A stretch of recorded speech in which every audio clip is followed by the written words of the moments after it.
Hello and welcome back to this episode of Agilato. My name is Ravi Verma. I'm the founder and CEO and org whisperer at Smooth Apps, and it's good to be back with you. In this episode, I want to tell you a personal story about parenting. So, one of the best times of the week for me is, of course, the weekends because I get to spend time with my kids. And Saturday mornings are, in particular, are very important.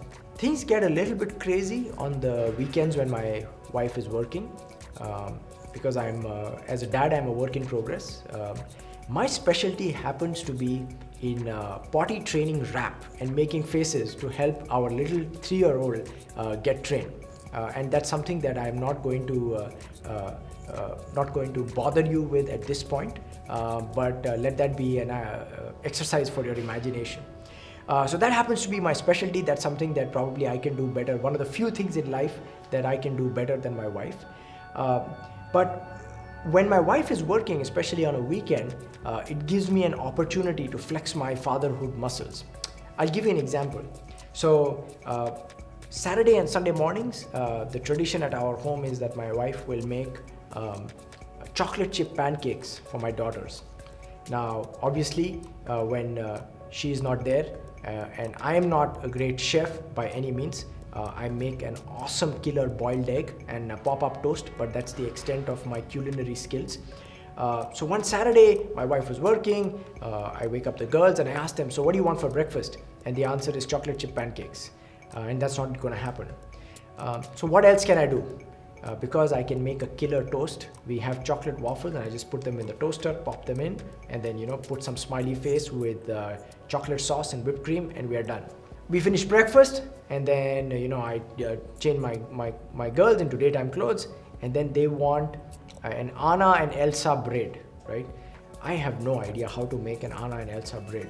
It's just a few days ago that I learned how to make a ponytail with 3 twists of a rubber band.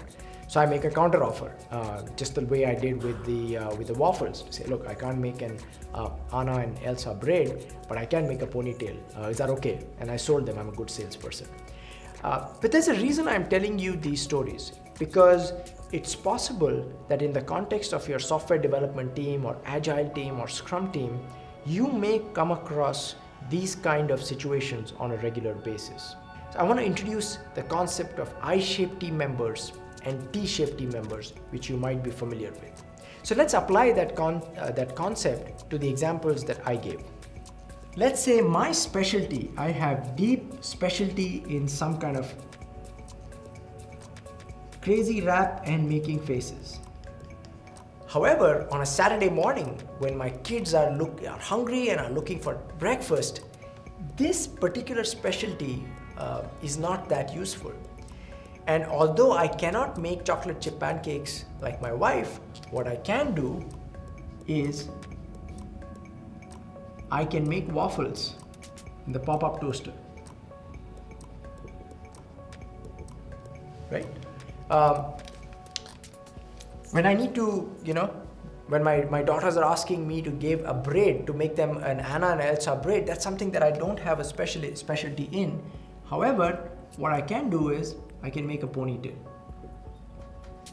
And as I flex my muscle and I acquire new skills as a dad, over time I am acquiring some kind of not specialization, but familiarity with different skills, so that over time I become what is known as a generalizing specialist or a T-shaped person.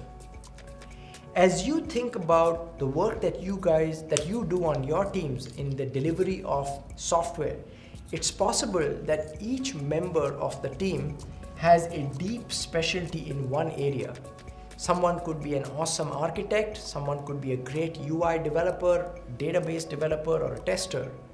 But when push comes to shove, and if there is a bottleneck and there is more work in the area of testing or UI development or middleware development, then there are people available. Or maybe you had the world's best UI developer and that person is on vacation or is not well. The real question that every other team member needs to be asking is not what is my specialty or what does my job description say, but how can I help?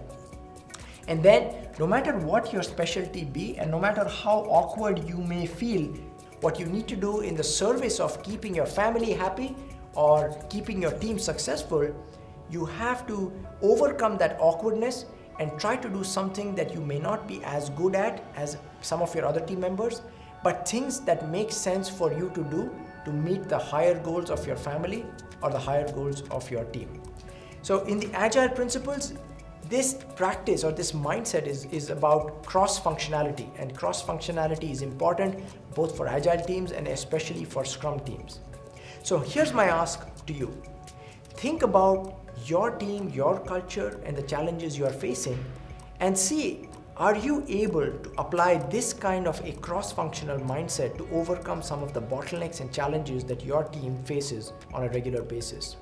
If there was one area in which you could try an experiment over the next 2 weeks to try something that might feel a little bit awkward, out of your comfort zone, but will help you develop some bare level functionality that you may not have, what might that be? Try an experiment, let me know how it goes, and until the next episode of Agilado, this is Ravi. Hope to see you soon. Did you like what you saw? Do you want to find out what happens next? Don't forget to like us on Facebook, follow us on Twitter, and most importantly, subscribe so you get notified of the new content that we're going to be posting regularly. So would you like fresh ideas on how to stay agile? Check out smoothapps.com. We've got our upcoming events and training. You can read our blog for free tools and techniques, and you can even schedule a free mentoring session with us. So until next time, Scrum on.